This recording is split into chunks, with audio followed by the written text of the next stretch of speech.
What is going on, YouTube fam? This your boy Tony 2 times, and we back with another episode of the Baltimore Way, man. Before I start, be sure to tap that like button. Definitely watch this video to the end to hear the full story and all the details in the case. For all the day one fam, welcome back. Y'all already know it's all love. Thanks for tuning back into another episode. If you're new to the channel and you feeling the content, feel free to subscribe. Definitely hit that notification bell so you can be notified every time we drop a new video. Let's get right into the story. One thing about street life is unpredictable. Over the years, so many people have tried to control the narrative of what happens on a block, who gets to make money, and the all-around setup. But truth be told, no matter how tough you are, how many bodies you got, how much respect, there's always someone else willing to try you. That's just how it goes. Whether the police is hot in your section, jump out boys jumping out, causing the trap to slow down, or the stick up boys, which I realized early on are usually from a whole nother part of the city. True story. I had a little man. Every time he messed up his re-up, he would go all the way to South Baltimore and rob a spot. I won't say where, but he was all the way from Harford Road. I used to always wonder how he even knew what they had going on that side of town. And I used to always say, yo, be careful. They gonna start peeping game, and really, you playing with your life. But that's the thing. You can be trying to make a couple dollars outside, leave the house with intentions of getting your product off and taking it in, but the trap might have other plans for the day. We all know this, but like Jay-Z once said, it's the allure of the game that keeps everybody hoping they will be the lucky one to make it through the trenches by trapping or robbing for a living. But really, the odds are against us. And on this episode of the Baltimore Way, we will be discussing a case involving a plot to rob a trap that ended fatal for two young men. Back in 2016, a young man named Robert Davis was known to post up at a BP gas station on Liberty Road in Baltimore County, hustling the grass daily. Another young man named Dante Garrison also posted up at the same store. The two men knew of each other but wasn't exactly friends, just a mutual respect for being in the same location trying to eat. November 7th, 2016 was just like any other day. Robert was at the spot doing his 1-2. It was at night and a lot of people were sliding past. A 19-year-old man named Isaiah Davis and a few other men pulled up to the location. In typical trap fashion, Robert asked them, like, yo, y'all good on the grass? But the men declined and left the gas station. Allegedly, Isaiah had other plans though. He went to get his homie, 18-year-old Cabrion Clark. They headed back to the BP to find Robert. That night, Dante was in the store as well, counting his bread from the day, about to leave. That's when Isaiah and Cabrion approached Robert. Cabrion pulled out some money like he was about to cop, and Isaiah grabbed Robert, pulled out a blick, and said, come here or I'ma pop you. Robert pulled away, and the two stumbled out the store. Robert had his own blick in his pocket, but Isaiah didn't know. A second later, shots went off, and Cabrion took off. Robert started running as well. Isaiah was hit and fell to the ground, dropping his gun.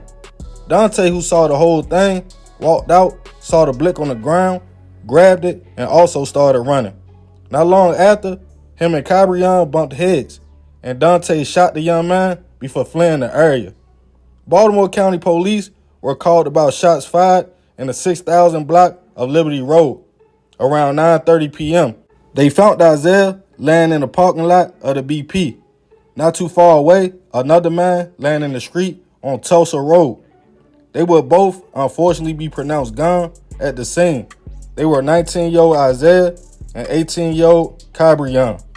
As the investigation started, Baltimore County Police realized it was cameras everywhere, including the store. The whole thing was caught on surveillance, and witnesses claimed to know the men in the video as 23-year-old Robert Davis and 18-year-old Dante Garrison. Robert was tracked down and indicted on November 17th, 2016 of 2 counts of first-degree murder. As at first, detectives thought he and Dante targeted the two young men. When Robert was picked up, a warrant was also put out for Dante, who was in the wind, nowhere to be found. As more information came out about the double murder, it was determined as a planned robbery that went wrong. Dante was still on the run, as Robert was in custody. But later on, detectives found out after the shooting, he threw the blick, headed to his car, and headed straight to Fayetteville, North Carolina. Baltimore County Police soon reached out to Fayetteville Police. As they started applying pressure, Dante headed back home, turning himself in at Towson, charged with double hit as well. Once the case started making it to trial in 2019, it was determined the two men never planned to hurt anyone that day and were not together. Robert upped his blick and shot while being robbed, and Dante was allegedly mad the two men came to the spot trying to rob someone and thought he was a target too. According to prosecutors, Dante was mad, grabbed Isaiah's gun after he was down, and chased Cabrion down, hitting him.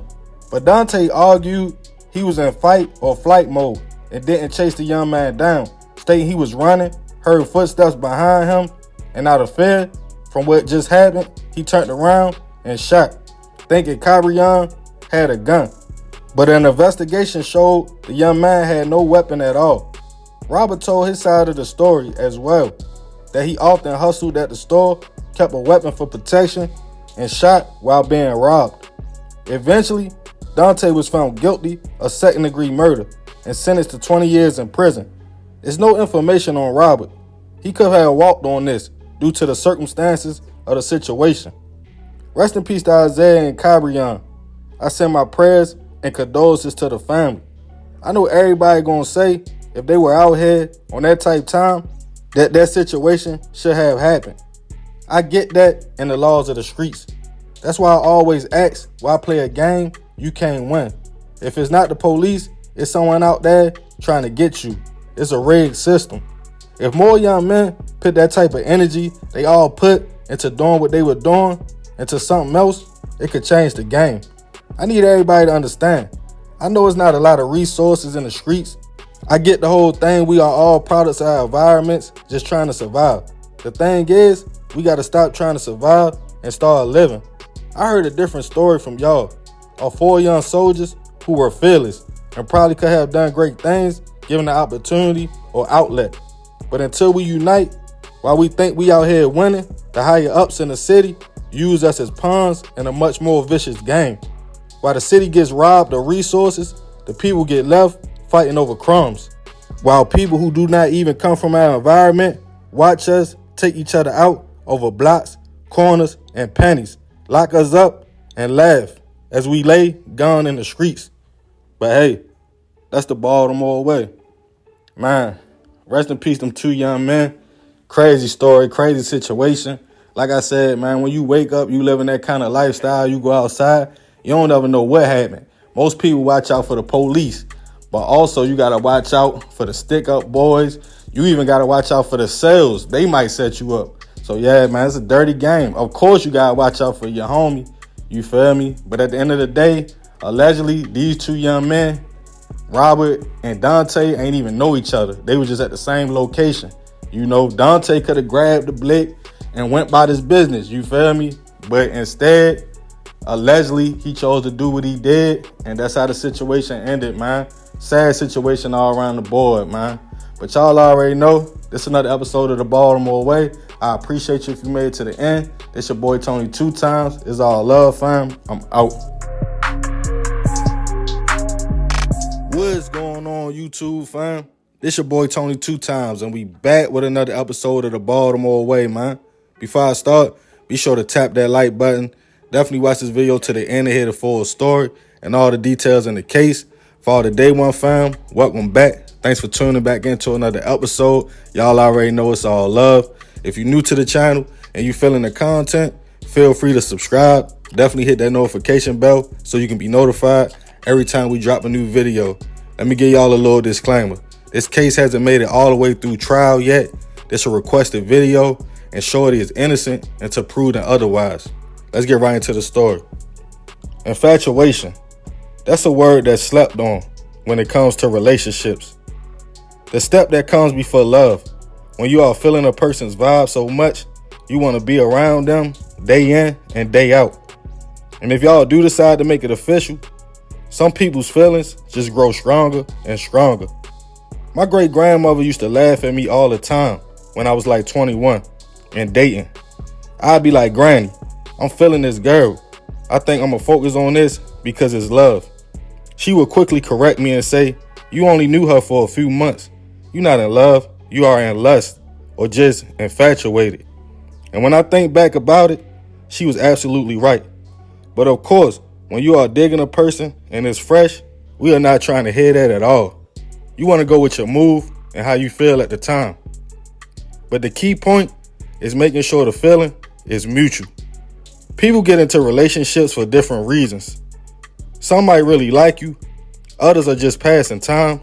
Then you got the ones that's just rocking with you because they don't have any more options until something better comes along. I know that sounds cruddy, but we all know people like that. The dangerous part is that if someone gets involved quick with feelings, cutting them off might not be so easy. And on this episode of the Baltimore Way, we will be discussing the case of two young men who was feeling the same girl in a fatal run-in. According to sources, back in 2021, a young 19-year-old man named Josiah Neal was seeing a young lady we will call D. The two were official, and Josiah seemed to be vibing with her heavy.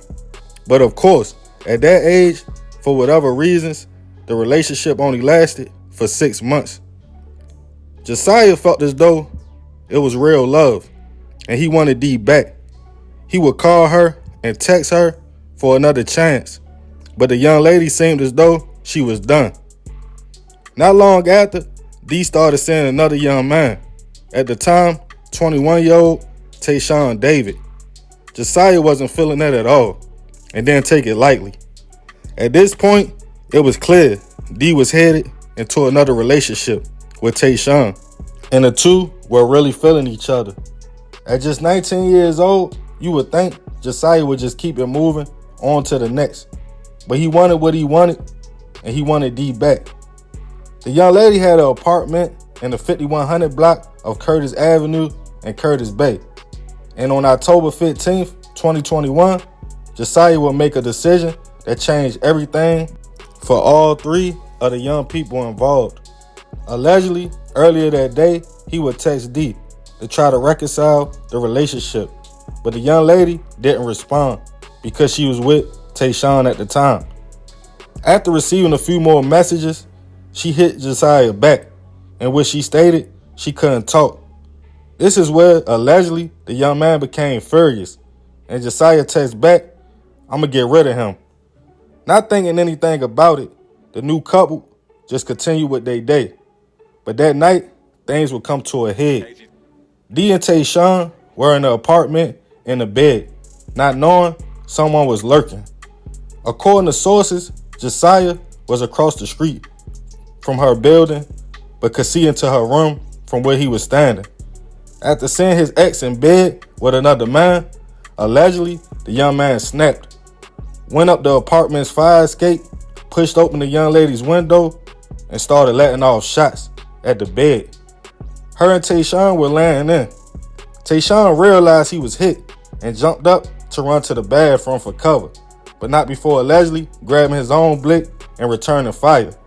But Josiah had already ran out. BPD was called to the apartment soon after to find 21-year-old Tayshawn laying in the bathroom, unfortunately already gone from his wounds. D was not hit at all. It was about 10:30 p.m.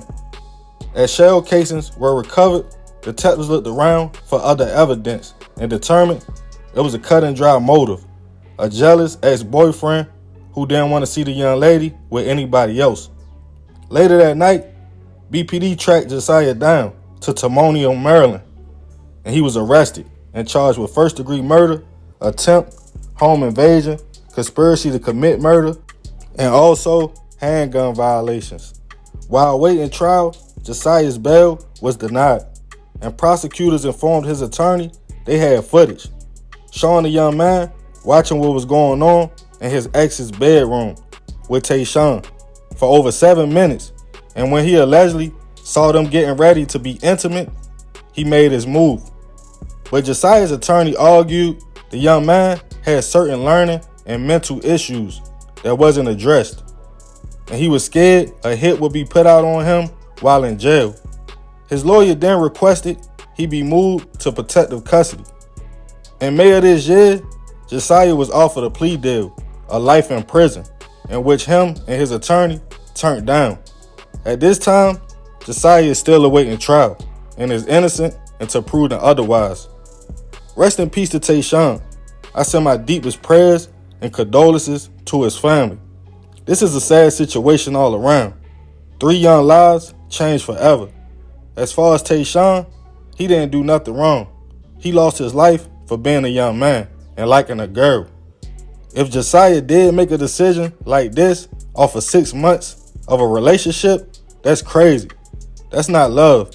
In 6 months, you barely know a person. Now he was facing the rest of his life in prison. More of this story, don't confuse infatuation for love. If someone lets you go, move on. It's a lot of people out here. It might be hard at first, but you can definitely shake back.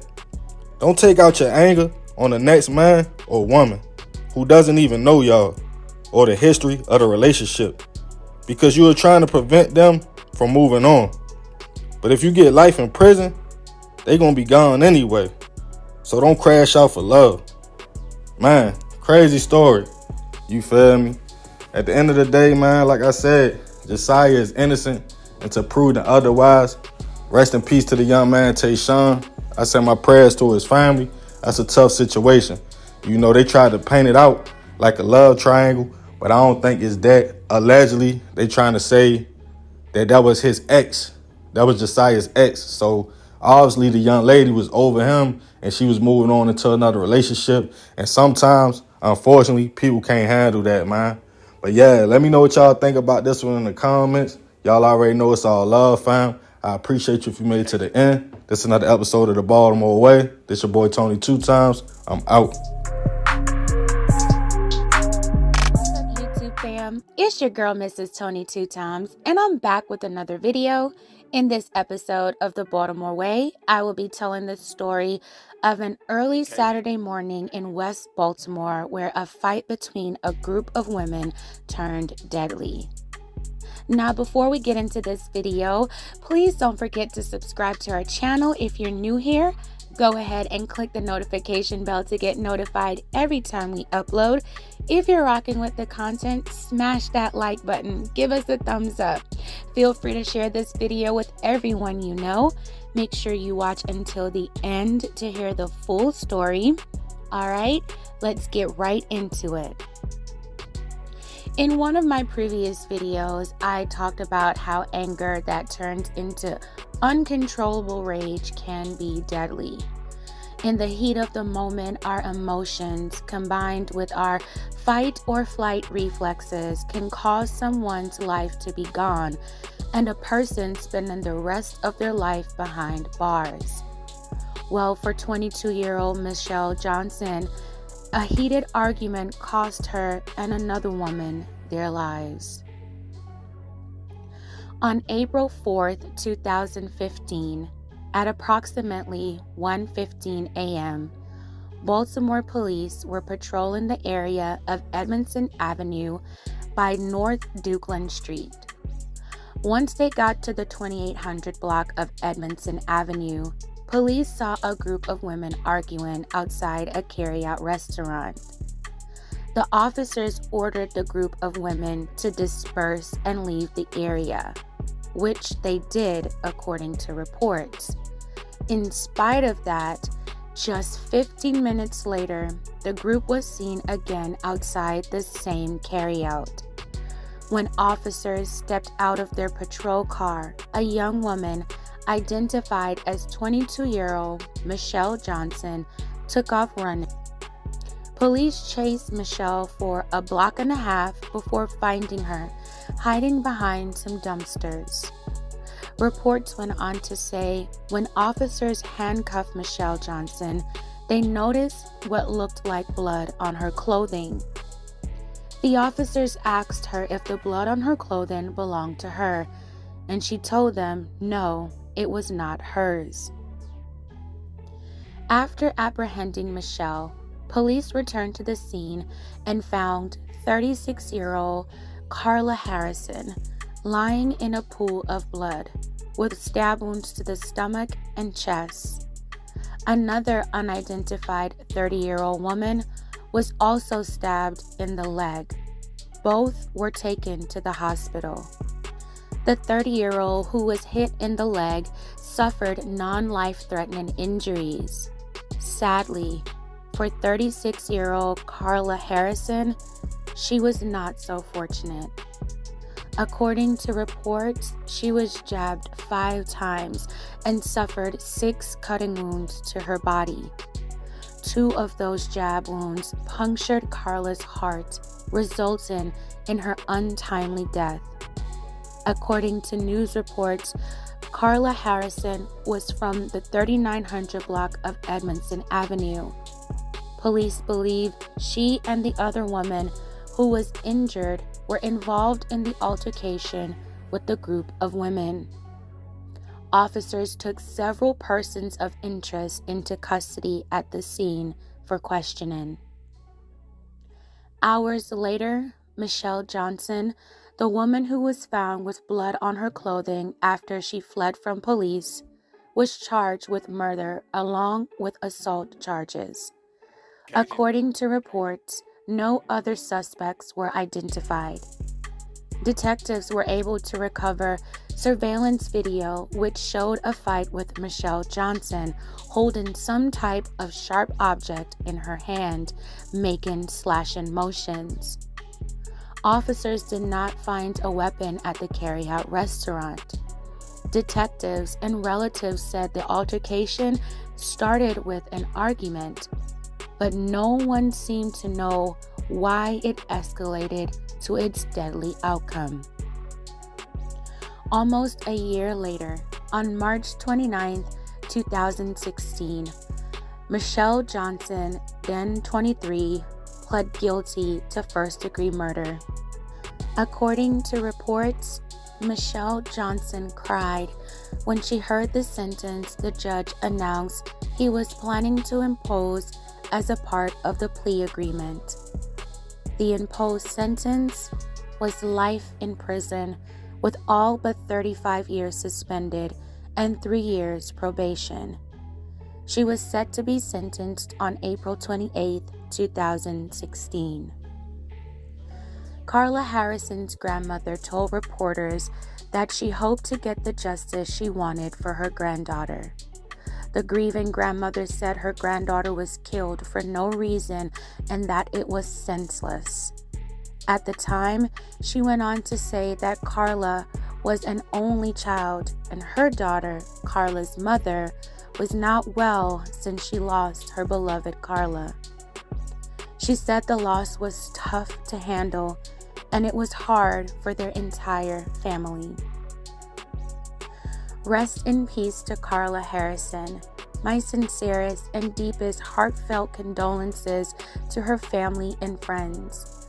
I hope with time they are doing okay and coping okay with their loss. Time heals, but the process can take a lifetime. I truly pray for all who were involved in this terrible tragedy. I also feel a bit of sympathy for Michelle Johnson. Although living, she lost her freedom. At just 22, she made a bad decision that landed her with 35 years in prison. She will be well into her 50s by the time she's released back into society. Now, was it rage, anger, or malicious intent that caused Michelle to take the verbal altercation to the next level? Was she in fear for her life? Did her environment contribute to her volatile actions?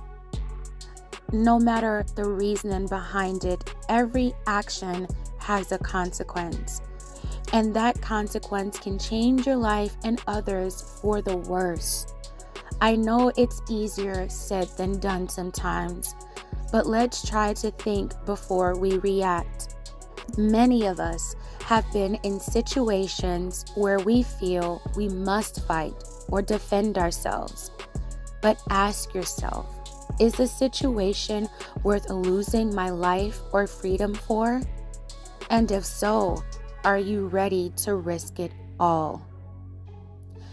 Comment down below and let me know what you think of this horrible incident. Please feel free to share your thoughts. I just ask that you keep it respectful. Alright fam, that's it for this video. Thank you so much for watching. Please don't forget to like, share, and subscribe. This is your girl, Mrs. Tony 2 Times, and I'm out.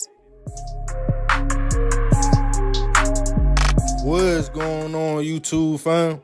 This your boy Tony 2 Times, and we back with another episode of the Baltimore Way, man. Before I start, be sure to tap that like button. Definitely watch this video to the end to hear the full story and all the details in the case. For the Day One fam, y'all already know it's all love. Thanks for tuning back into another episode. If you're new to the channel and you feeling the content, feel free to subscribe. Definitely hit that notification bell so you can be notified every time we drop a new video. Let's get right into the story. Nowadays, staying out the way and low key seems like the best move for a lot of people.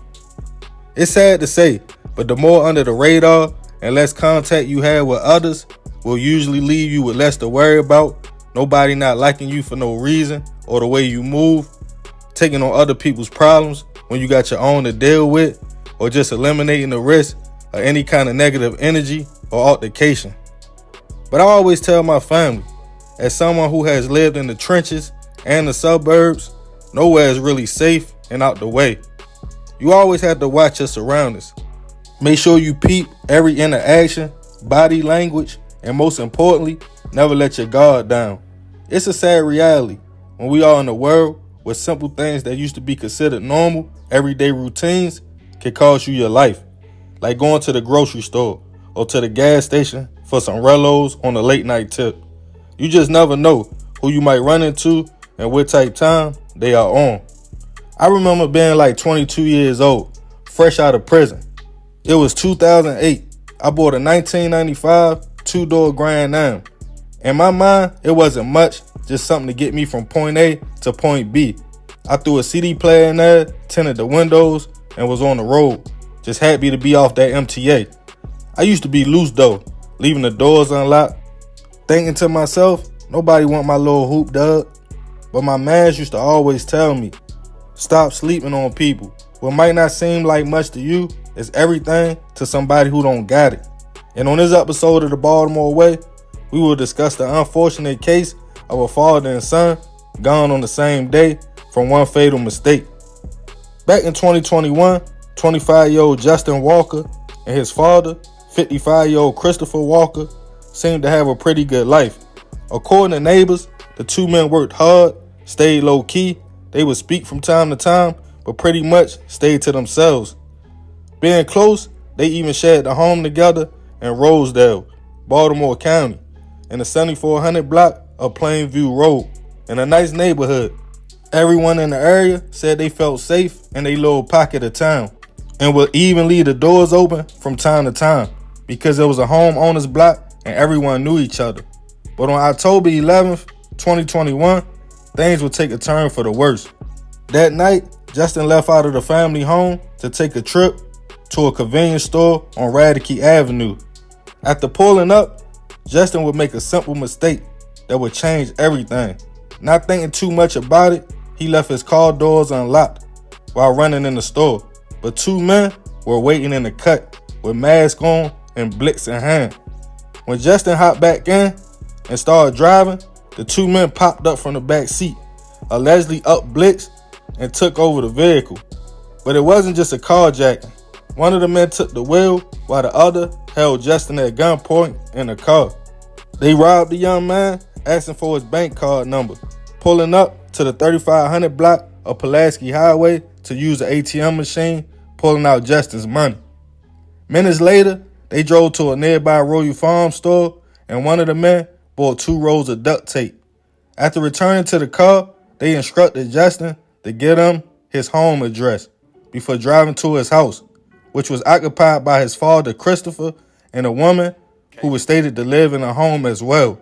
I'm not sure if it was Justin's or Christopher's significant other, or just a family member. But little did everybody know, the robbers had different plans for the family on that night. Instead of just dropping Justin off and taking the whip, they led him into the family's home, put the father and son inside of their home office before searching the house, taking items. Moments later, multiple shots went off, and the masked men fled the home in Justin's car. The woman of the house called Baltimore County Police around 9:15 p.m. She stated some men ran into the home. She was in a bedroom when she heard 5 or 6 shots. Then the robbers busted in the room and demanded her cell phone. She was not harmed though. As police arrived to the scene, they found Justin and Christopher in the home office. Unfortunately, both father and son was pronounced gone on the scene. The neighborhood was shaken. As neighbors stated, they couldn't believe what happened, and no one ever came to that area to commit that kind of crime. Since the father and son had no known enemies, police didn't know where to start the investigation until they noticed security cameras at the family home. They showed 2 armed men got Justin in the house. Minutes later, running out fleeing in his car. As more details came out, security footage from the convenience store the young man went to showed exactly how everything went down, as 2 men entered the back seat of his vehicle as he walked into the store. More surveillance footage from the Royal Farms showed the man enter the store driving Justin's car about 8:45 p.m., just about 25 minutes before the shooting, but no suspects were identified. About 2 days would go by when Justin's vehicle was found parked near an apartment complex in the 300 block of York Road. Inside, police allegedly found duct tape, 9mm shells, and a pair of gloves. Detectives ended up getting more surveillance from the area that showed 2 men going inside the complex with the property they stole from the family's home. One man even entered the car the next day wearing a pair of Justin's shoes. Even though police had the car, they still had no suspects until a few weeks later. On Halloween, a 20-year-old man named Antoine Andrews was unfortunately hit in the 3500 block of Lead Street. As the investigation started, police found out Antoine had rented a Chevy Malibu with Pennsylvania tags from Enterprise. The car was equipped with a GPS tracker. It was located in the 1400 block of Pressman Street, and as detectives obtained a full tracking history for the days leading up to the murder, it was found that the vehicle was in the exact location the time of the shooting. Afterwards, the car made stops in Catonsville and at a Crown gas station on West North Avenue. Not too long after, the whip was abandoned, but names would pop up. 26-year-old Amir Giddens and 25-year-old Derek Jameson. Amir's name would pop up after a Google account with his name showed he was present at all the locations. After Antoine was hit, when detectives went to talk to him, they were surprised he was already in custody. Him and Derek was charged for the hit of the father and son way on another side of town. Police found the blick on Amir at the time of his arrest. Ballistic tests were done, showing the same casings linked to the crime scene of Antoine. Amir was eventually charged with 3 murders in the same month. At this time, the case hasn't made it to trial yet, and both men are innocent until proven otherwise. Rest in peace to Justin, Christopher, and Antoine. I send my deepest prayers and condolences to all the families. I couldn't imagine how Justin felt when he hopped back in his whip to see people waiting. I know most people will ask why he take them to his home, but fear is real, especially if a blick is in your face. You really don't have no control of the situation.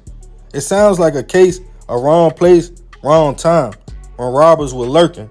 As far as Antoine, it sounds like a similar situation, or just unfortunately running into some dudes on that type time. It's no set targets, whoever is around. It's really no safe place unless you hiding under a rock. It's really nothing no one can do if you get caught by wolves looking to eat. It's crazy human life is worth a few dollars and a ride in a stolen whip. I always ask myself, why hit them if you got what you want? Just always remember, what might not seem like much to you is everything for somebody else.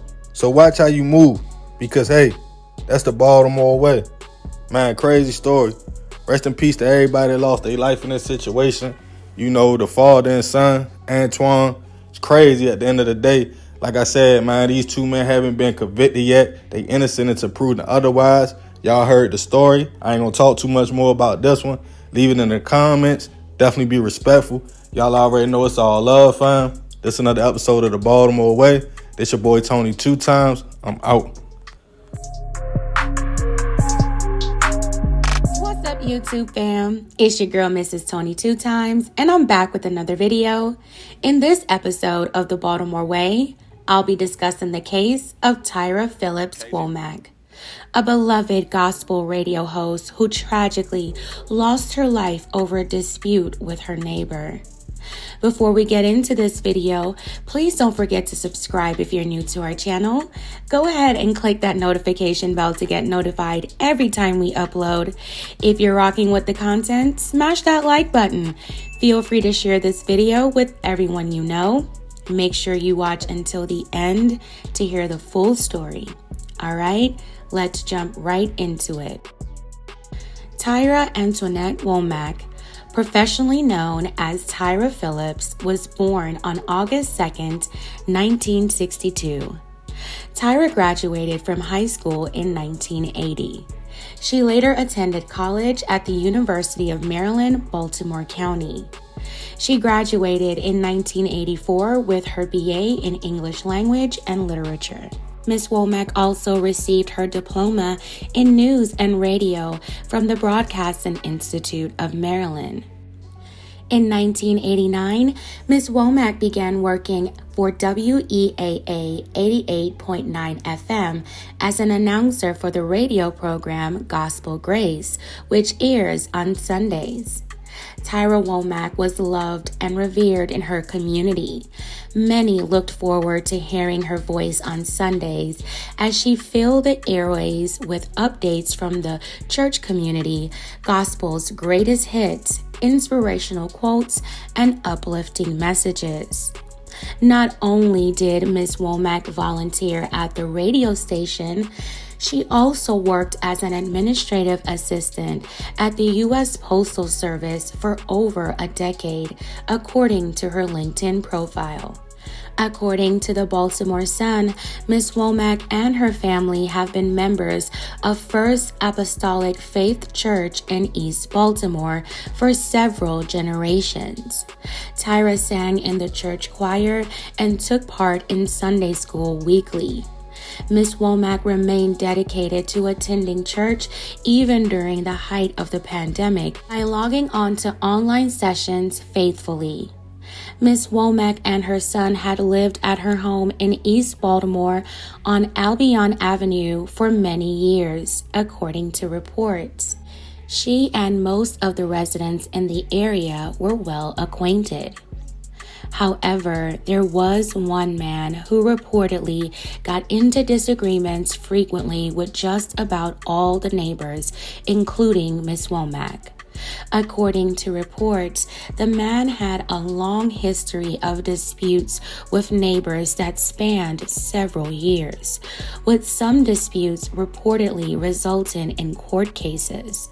I assume that despite the friction, the neighbors for the most part did their best to get along. But sadly, things would take a terrible turn one night in June 2020. According to reports, on June 10, 2020, between 8 and 9 p.m., 57-year-old Tyra Womack had gone for an evening walk and was returning home as 9 p.m. approached. According to what family members told news reports, Tyra's son was waiting for her on the front porch. As she approached her home on the quaint Laurelville Street, court documents say Ms. Womack saw two neighbors getting into a disagreement and stepped in between the two men in an attempt to defuse the situation. Tragically, things would only get worse as the quarrel escalated and shots rang out.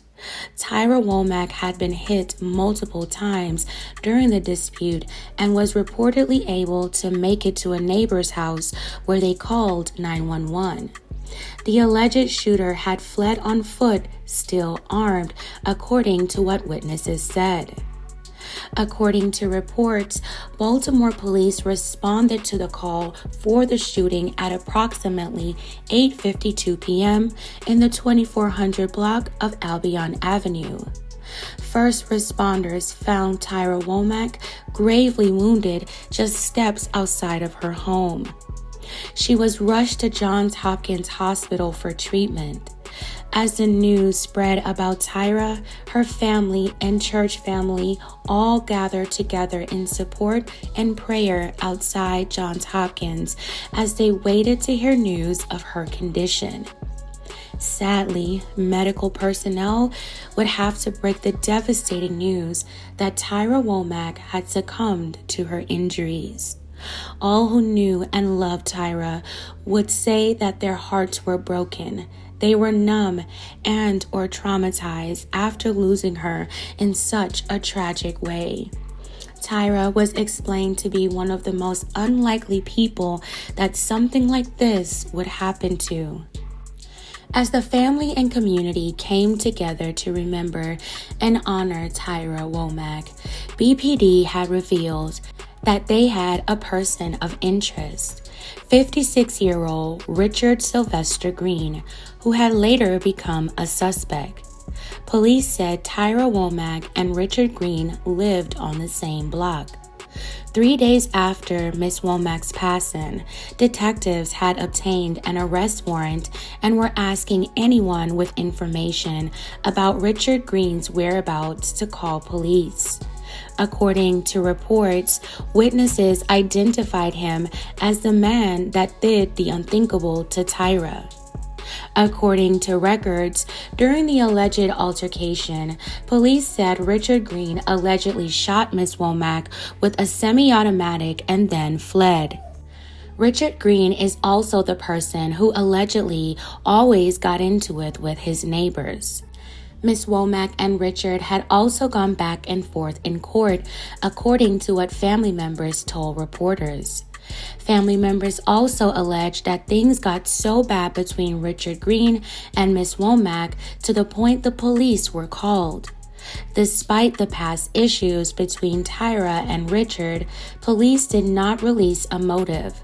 Officers had considered Richard Green armed and dangerous. There are also reports where families said that Tyra Womack lost her life while protecting her son, shielding him from the gunfire. Tyra's sister told news reporters that in her mind she felt Richard wanted to hurt her sister and take her one and only son's life. She told WMAR as her sister came home from her walk, the neighbor, Richard Green, randomly started shooting allegedly. She said he was in his trunk. He didn't say anything to them. He just started shooting at my nephew. She ran across the street to the neighbors. She didn't even know she got hit. The only reason he stopped was because he ran out of bullets. When he ran out of bullets, he walked down the street and told the people who walked outside and said, "I'll shoot you too, I'll shoot you too," and ran off. According to reports, Tyra's son was not hit. Tyra was known for her infectious smile with deep dimples and had a beautiful, gentle, and sweet spirit. On June 16, 2020, after 6 days on the run, Baltimore police arrested Richard Green. According to news reports, he was taken into custody after trying to run from a bus stop in the 8600 block of Philadelphia Road in Rosedale. He was charged with Tyra Womack's slaying, firearms, and assault charges. According to a BPD detective, ultimately, Richard Green did admit to his involvement in the case. Detectives say he didn't go into a motive, but from what they understood, there had been an ongoing dispute, not only with Tyra, but her son as well. A preliminary court hearing was set for August 2020. He was facing life in prison. Almost a year would go by before Richard Green would receive a trial date. According to BaltimoreWitness.org, during a July 2021 hearing, prosecutors presented him with an offer of life with all but 50 years suspended and 5 years probation. However, Richard Green's attorneys said they had not, at the time, relayed the offer to their client. The trial was scheduled for October 2021. However, on September 29th, 2021, Richard was granted a mental health competency evaluation. Just a few days later, on October 6th, there was a court hearing for Richard Green. However, the hearing was private. Outsiders were not allowed to be in the courtroom. Richard himself did not appear at that hearing. According to reports, Richard Green was found incompetent to stand trial in 2021. He was committed for first-degree hit, 3 counts of using a firearm, attempted first-degree hit, and the assault charge. However, based on a report that was given to a judge on October 5th, 2022, Richard Green had restored competency and could be transferred to a detention center with all the required medical services, according to sources. His attorneys would question the doctor's results of the competency review. They rejected the findings, describing Richard as going off on tangents and him as having difficulties staying on topic, as well as explaining the incident as all a conspiracy against him. Richard Green, however, told the court that day he had never said the word conspiracy and felt like he was being misrepresented. The judge said during the hearing that rather than ignore the issues with the doctor's report, both sides will reconvene and allow the doctor who made the report to attend. Richard Green's next hearing was scheduled for October 12th. But upon further research, I was unable to find any more information on Tyra's case or updates on Richard Green's status.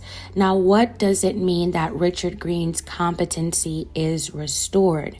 Well, according to Google, after a defendant is restored to competency, they will return to the court system to enter a plea, have a trial, or in some manner adjudicate their case. Richard Green is innocent until proven guilty. I hope and pray that justice for Tyra Phillips Womack is served. My prayers and my deepest and most heartfelt condolences to Tyra's son, family, friends, and all who knew and loved her. May she continue to rest peacefully. According to scripture, as a believer, to be absent from the body is to be present with the Lord. Wow, fam, this is such a senseless and unexplainable loss. Tyra Phillips Womack was clearly a pillar in her community. It seemed like she wanted to bring peace to a volatile situation, all while protecting her son. I wish that things could have turned out differently and that their complaints about this neighbor didn't fall on deaf ears. In my opinion, from the years of reported ongoing disputes, it seemed like it was only a matter of time until it had gone too far. And unfortunately, it did, and to one of the most undeserving individuals. It's just all very sad. All right, fam, tell me what your thoughts are in the comments below. That's it for this episode of The Baltimore Way. Thank you all so much for watching. Please don't forget to like, share, and subscribe. This is your girl, Mrs. Tony 2 Times, and I'm out.